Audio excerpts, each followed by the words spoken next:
नमस्कार दोस्तों, स्वागत है आपका हमारे channel Rajasthan job and tech e help पर। दोस्तों, नगरपालिका अधिनियम पार्ट बी जो है आरपीसी ईओ और आरओ के एग्ज़ाम में उसका अध्याय 7 की आज इस वीडियो सीरीज में आपका स्वागत है। ये जो वीडियोस है वो एक रिवीजन वीडियोस हैं, जिनमें क्विक फटाफट रिवीजन जो है वो सभी सिलेबस के अंदर जो अध्याय है उनका हम करने वाले हैं। इन वीडियोस का मकसद किसी भी प्रकार का डिटेल्ड जो नोट्स है वो प्रोवाइड करना नहीं है, जबकि ये एक क्विक रीजन जो है उनके उद्देश्य से ये वीडियोस बनाई गई है। आप अगर क्वालिटी इसकी अच्छी रखेंगे तो आपको ये वीडियोस की जो कंटेंट है वो आसानी से नज़र आ सकता है। और मुख्यतः ऑडियो जो पार्ट है उस पे ज़्यादा फोकस करना है, ताकि आपकी जो धाराएं हैं उनको आप अपने माइंड में क्विक रिमाइंड कर सकते हैं।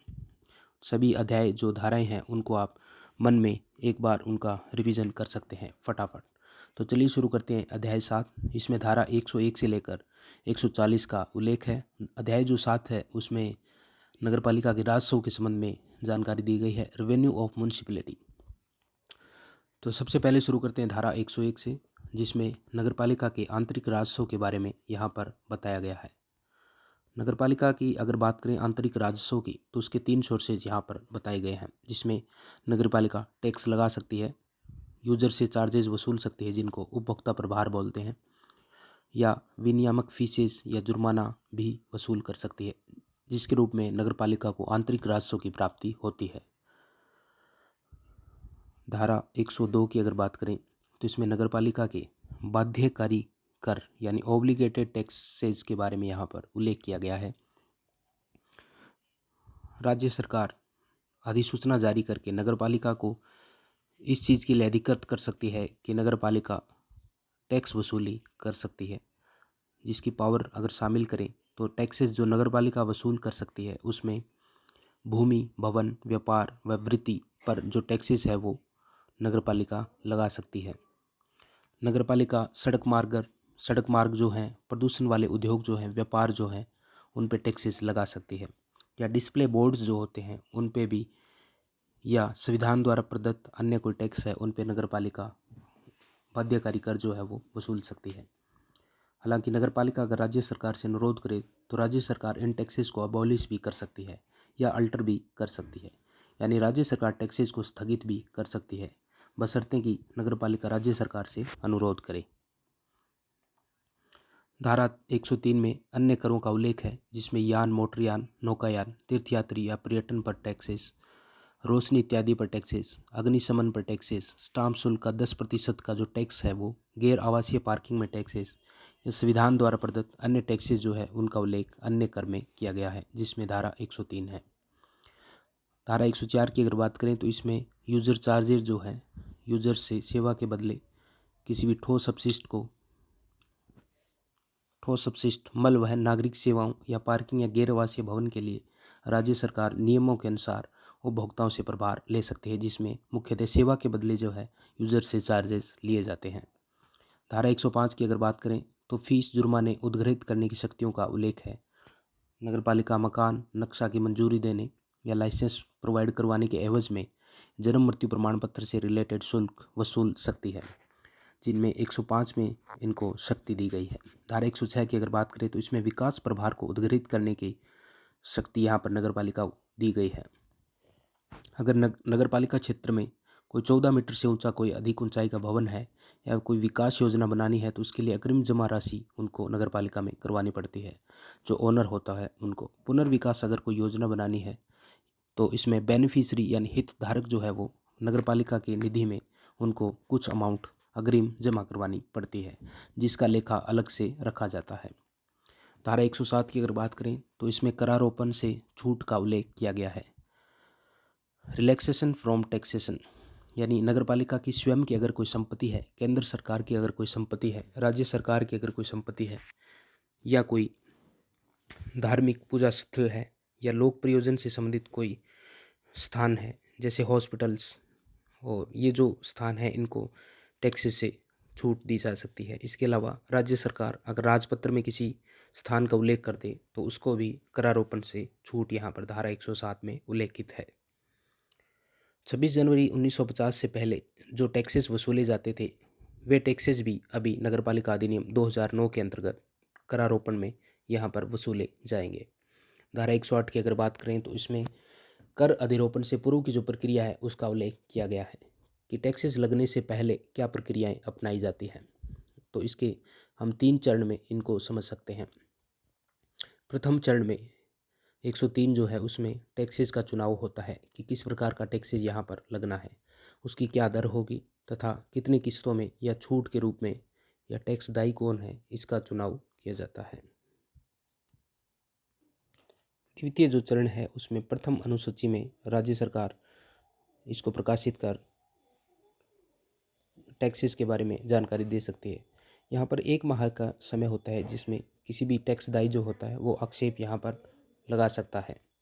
अब ये जो टैक्सेस है उनकी जानकारी राज्य सरकार राजपत्र यानी गेजेट में डालकर दे देती है। अगर बात करें धारा 109 की तो उसमें कर का अधिरोपण से संबंधित यहाँ पर जानकारी दी गई है, इम्पोजिशन ऑफ टैक्सेशन।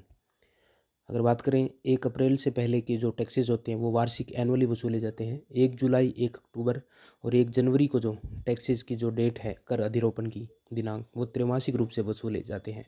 तो 109 जो है वो धारा कर के अधिरोपण के दिनांक से संबंधित है। धारा 110 की अगर बात करें तो करों में अगर किसी भी प्रकार का परिवर्तन करवाना है या परिवर्तन करना है, धारा 108 और 109 के तहत कर में परिवर्तन किया जा सकता है, लेकिन नियमों के अनुसार। धारा 111 की अगर बात करें तो करों को स्थगित किया जा सकता है, उनको प्रतिषिद्ध किया जा सकता है, उनमें सुधार किया जा सकता है, यानी राज्य सरकार की ये शक्ति होती है जिसमें अबोलिश, प्रोहिबिट, अल्ट्रेशन जो है वो किया जा सकता है। धारा 112 की अगर बात करें तो इसमें करों को स्थगित करने, प्रतिषिद्ध और सुधार करने की इसमें नगरपालिकाओं की शक्तियों का उल्लेख है। धारा 113 की अगर बात करें तो इसमें कर निर्धारकों की नियुक्ति राज्य सरकार के द्वारा करने का उल्लेख है, जिसमें राज्य सरकार इनको अन्य कार्य भी असाइन कर सकती है। यानी धारा 113 जो है वो कर निर्धारण या कर निर्धारकों की नियुक्ति के संबंध में यहाँ पर उल्लेखित है। धारा 114 की अगर बात करें तो इसमें कतिपय जानकारी देना व उनमें विफल रहने के परिणाम के संबंध में जानकारी दी गई है, जिसमें कहा गया है कि अगर किसी भी प्रकार का जो निर्माण है या विकास योजना है उसमें ओनर अगर नगरपालिका को संबंधित दस्तावेज है, जैसे भवन, भूमि या कर की डिटेल्स है, वो एक विद इन टाइम पीरियड में अगर प्रोवाइड करवाने में विफल रहती है तो नगरपालिका के जो प्राधिकृत अधिकारी होते हैं वो विवेकानुसार निर्णय लेते हैं और टैक्स इम्पोज करते हैं। तो इसमें कतिपय जानकारी देना आवश्यक है। अगर उनमें विफल रहते हैं तो विवेकानुसार निर्णय लेते हुए इन पर टैक्सेस इम्पोज किए जाते हैं। धारा 115 की अगर बात करें तो यह संशोधन या प्रयोजन के लिए सूचना देने की बाध्यता से संबंधित है, जिसमें notice to be given to municipality all transfers of title and by positions. इसमें कहा गया है जैसे कि अगर कोई घर निर्माण किया है, अब उसमें निर्माण कार्य में पुनर्निर्माण करना है या कोई संशोधन करना है तो निर्माण पूर्ण होने के 1 माह के भीतर हमें जो सूचना होती है वो म्यूनिसिपैलिटी को देनी होती है। अगर ऐसा करने में हम असफल रहते हैं या विफल रहते हैं तो या तो 500 रुपये का जुर्माना वसूला जाता है या 3 माह का टैक्स जो भी बन रहा है उसका 10 गुना, इनमें से दोनों में से जो भी अधिक होता है वह वसूला जाता है। यानी किसी भी प्रकार के संशोधन के प्रयोजन के लिए हमें सूचना जो है वो नगरपालिका को देना यहाँ पर बाध्यकारी माना गया है। धारा 116 की अगर बात करें तो भूमि व भवन हेतु मूलतः जो करदायी व्यक्ति है वह हक अंतरण की सूचना प्रोवाइड करवाता है। तो इसमें भूमि या भवन जो भी है उसका मूलतः जो करदायी व्यक्ति है वह अपने हक अंतरण की सूचना, हक त्यागने वाला व लेने वाला दोनों जो होते हैं वो सूचना देते हैं।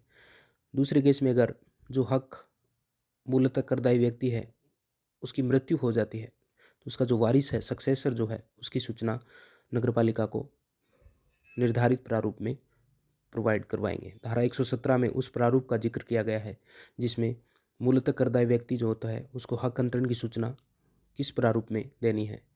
फॉर्म ऑफ नोटिस अगर बात करें तो इसमें अनुसूची 2 और अनुसूची 3 दोनों में इसके संबंध में उल्लेख किया गया है। अनुसूची 2 जो है वो संबंधित है अगर दोनों व्यक्ति जीवित हैं, हक त्यागने वाला व लेने वाला, तो इसका प्रारूप अनुसूची 2 में उल्लेखित है। अनुसूची जो 3 है वो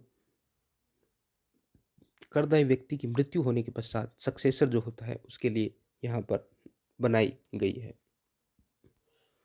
धारा 118 की अगर बात करें तो ये सब प्रक्रिया होने के बाद अंतरित का जो नाम है वो नगरपालिका रजिस्टर में प्रतिस्थापित किया जाता है।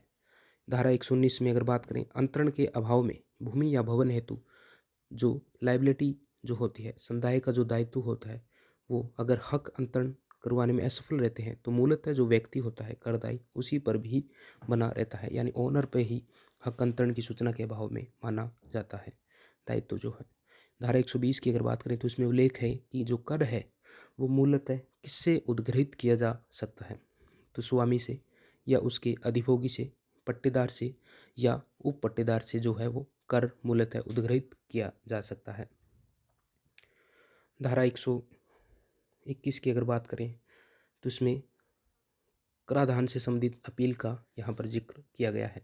नगर निगम की अगर बात करें तो कराधान से संबंधित मामले हैं उनकी अपील आयुक्त को की जा सकती है। नगर पालिका और नगर परिषद में क्षेत्रीय उप निदेशक जो होता है उसको कराधान की अपील की जा सकती है।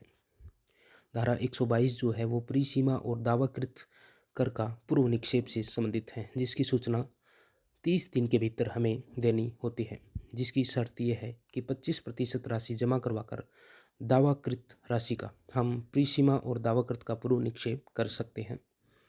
धारा 103 में खर्चों से संबंधित उल्लेख है। यदि कोई व्यक्ति अपील करता है नगरपालिका आयुक्त को, नगर निगम आयुक्त को, नगरपालिका क्षेत्रीय उपनिदेशक को कराधान से संबंधित मामलों में अगर उसकी अपील सही पाई जाती है तो उसका जो भी अपील के दौरान जो खर्चा लगता है वो नगरपालिका को 30 दिन में कंपनसेट करना पड़ता है। अगर ऐसा करने में नगरपालिका विफल रहती है तो स्थानीय निकाय का निदेशक ट्रेजरी इंचार्ज जो है या फंड इंचार्ज जो है नगरपालिका का, उसको आदेशित करेगा कि संबंधित व्यक्ति को कंपनसेट या खर्चे दिए जाए। धारा 124 की अगर बात करें तो कराधान मामलों में संबंधित अपील में सिविल दांडीय न्यायालय जो है उनके अधिकारिता वर्जन के बारे में यहाँ पर उल्लेखित है। यानी कराधान मामलों में किसी भी प्रकार के सिविल या दांडीय न्यायालय कोर्ट जो है उनका जो इंटरफेयर है वो टोटली बैंड है, यानी टैक्स कोर्ट जो है वो में बैंड है, यानी यहाँ पर वर्जित है। अपीलीय अधिकारी से हालांकि अपील की जा सकती है। यह अपीलीय अधिकारी 3 माह में अपना निर्णय का रिव्यू कर सकता है, पुनरावलोकन कर सकता है। धारा 125 में व्यावर्तीय यानी सेविंग्स का उल्लेख है, जिसमें कहा गया है कि प्रारूपीय गलती या लिपिकीय गलती से किसी भी प्रकार की त्रुटि है, टाइपिंग एरर है, तो उसमें किसी भी प्रकार की छूट नहीं दी जाएगी। धारा 126 जो है वो दायित्व प्रकट करने की बाध्यता के संबंध में, ऑब्लिगेशंस टू डिस्क्लोज लायबिलिटीज। अगर ऐसा करने में, दायित्व निभाने में विफल रहा जाता है टैक्स से संबंधित सूचनाओं में, तो 1000 रुपये का जुर्माने का यहाँ पर प्रावधान है। धारा 127 जो है करों को वसूल करने का कर्तव्य, ड्यूटी टू रिकवर टैक्सेस या दायित्व का उल्लेख है। यहाँ पर अगर बात करें तो मुख्य नगरपालिका अधिकारी जो होता है उसका यह दायित्व बनता है कि वह करों को वसूल करने का अपना कर्तव्य या दायित्व यहाँ पर पूर्ण करे, अथवा उसके द्वारा प्राधिकृत कोई भी व्यक्ति ये कार्य कर सकता है। धारा 128 में जो भी टैक्सेस की रकम वसूली जाती है इन ल्यू ऑफ टैक्स अमाउंट, इसके बदले में जो नगरपालिका अधिकारी जो होते हैं या नगरपालिका जो होती है वो यहाँ पर presentation of bill of taxes यहाँ पर प्रेजेंट करती है, यानी बिलों को प्रस्तुत करती है जो भी अमाउंट वसूली जाती है उनके बदले में। धारा 129 में जो बिल है उनकी कंटेंट्स के बारे में, विषय वस्तु के बारे में, अंतर्वस्तु के बारे में उल्लेख है। भी बिल में क्या क्या चीज़ें लिखी होती है। बिलों में टैक्सेस के बारे में, डिटेल ऑफ टैक्सेस, समय, टाइम, दायित्व, राशि, अमाउंट, किसको अपील होगी, टू हूम में बी अपील, इसका उल्लेख किया जाता है। तो धारा 129 बिल की अंतर्वस्तु से संबंधित है। धारा 130 की अगर बात करें तो उसमें डिमांड नोटिस के बारे में उल्लेख है।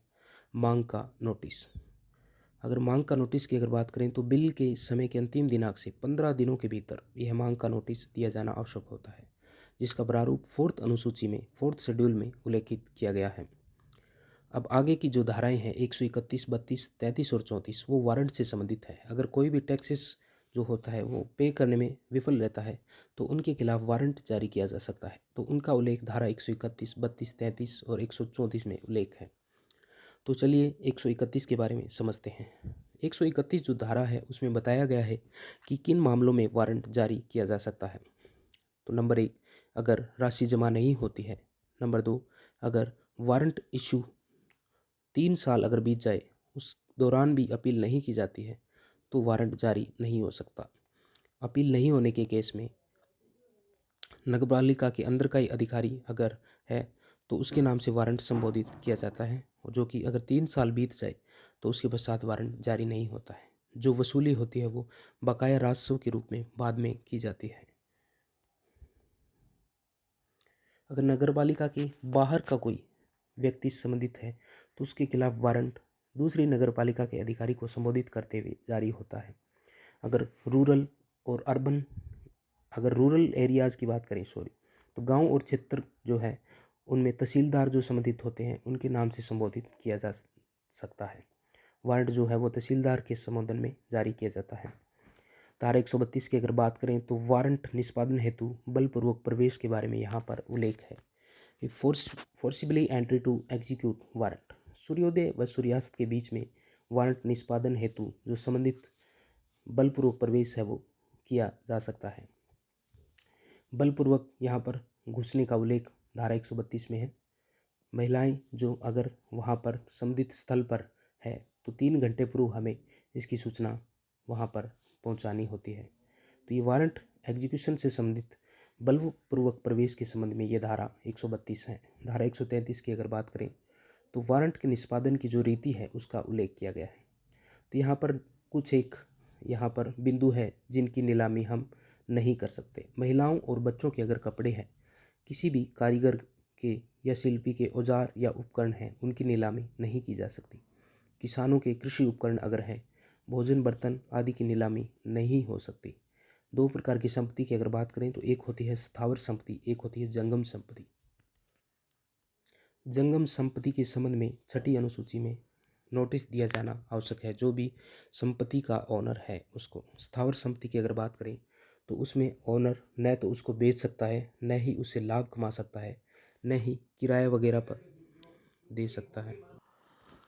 स्थावर संपत्ति के लिए प्लॉट या मकान पर जो नोटिस चिपकता है उसकी एक प्रति नोटिस चस्पा वहाँ पर की जाती है तथा दूसरी प्रति संबंधित कार्यालय नगरपालिका में जमा की जाती है। अगर राजस्व राज्य सरकार का है बकाया, तो उसकी एक प्रति कलेक्टर कार्यालय में भी जमा करवानी पड़ती है। धारा 134 जो है वो विशेष मामलों में कुर्क संपत्ति के विक्रय से संबंधित है। दोस्तों, अगर मान लो वहाँ पर जो जब्त संपत्ति है उसमें कुछ ऐसी हमें संपत्ति मिली है, एसेट्स मिले हैं जो जल्दी ख़राब हो सकते हैं, तो ऐसे एसेट्स को नगरपालिका जो है वो बेच सकती है, उनकी नीलामी कर सकती है। अगर नगरपालिका को ऐसा लगे कि इसके मेंटेनेंस या रखरखाव का खर्चा ज़्यादा है, तो नगरपालिका उसको बेचकर पैसे जो होते हैं वो नगरपालिका निधि में जमा कर सकती है। इन केस अगर नगरपालिका निधि को वसूली राशि से अधिशेष राशि या अधिक राशि प्राप्त होती है, तो ऐसी राशि 1 वर्ष के भीतर संबंधित व्यक्ति ले जा सकता है। अगर वह व्यक्ति 1 वर्ष के भीतर शेष राशि को नहीं लेके जाता है, तो ऐसी राशि नगरपालिका निधि में जमा हो जाती है। धारा 135 की अगर बात करें तो नगरपालिका के बाउंड्री के बाहर अगर कोई कुर्की व विक्री किया जाता है, तो संबंधित जो नगरपालिका क्षेत्र है उसको संबोधित किया जाता है तथा आदेशित करते हुए संबंधित की संपत्ति जो होती है वो कुर्क की जाती है। धारा 136 में जो भी म्यूनसिपलिटी छोड़ने वाला व्यक्ति हो उसके अगेंस्ट प्रोसीडिंग करने के लिए, संक्षिप्त कार्रवाई करने के लिए उसका उल्लेख धारा 136 में किया गया है। धारा 137 में व्यावर्तियों का उल्लेख किया गया है। 137 व्यावर्तियों से संबंधित है। धारा 138 में समस्त भुगतान जो भी वसूले गए हैं उनके बदले में रसीद देने का प्रावधान 138 में किया गया है। धारा 139 की अगर बात करें तो नगरपालिका का सीएमओ अधिकारी अगर ऐसा कंडीशंस पैदा होती है कि किसी भी व्यक्ति से कुर्की करने में असक्षम होता है या कार्रवाई करने में असक्षम होता है, तो संबंधित जिला न्यायालय में वह मूव कर सकता है। या अल्टरनेटिव पावर जो होती है वो कंप्लेन करने के लिए यहाँ पर वाद लाने की अनुकल्पित शक्ति जो है वो 139 में उल्लेखित है, जिसमें नगरपालिका का सीएमओ अधिकारी संबंधित व्यक्ति से कुर्की करने में असक्षम रहने पर जिला न्यायालय में मूव कर सकता है। जिला न्यायालय संबंधित कार्रवाई उसके खिलाफ करते हुए नगरपालिका को आदेशित कर सकता है। धारा 140 में करों के लिए भूमि व भवन आदि के दायित्वों से संबंधित यहाँ पर धारा का उल्लेख है। या तो स्वामी अधिभोगी या स्वामी उसका जो है उसका मालिक टैक्सेस देता है, जिसका दायित्व उसके ऊपर होता है। तो ये था दोस्तों धारा 101 से 140 तक का उल्लेख। अध्याय 7 यहाँ पर कंप्लीट होता है। नेक्स्ट अध्याय में हम बाकी की जो धाराएं हैं वो करने वाले हैं। अगर ये वीडियो आपको पसंद आई हो तो इसको लाइक कीजिए, सब्सक्राइब कीजिए चैनल को और कमेंट कीजिए। ये जो वीडियोस है वो क्विक रिवीजन की वीडियोस है। आपको इससे बहुत ज़्यादा हेल्प होने वाला है कि आप फटाफट रिवीजन अपनी धाराओं का यहाँ पर कर सकते हैं। धन्यवाद।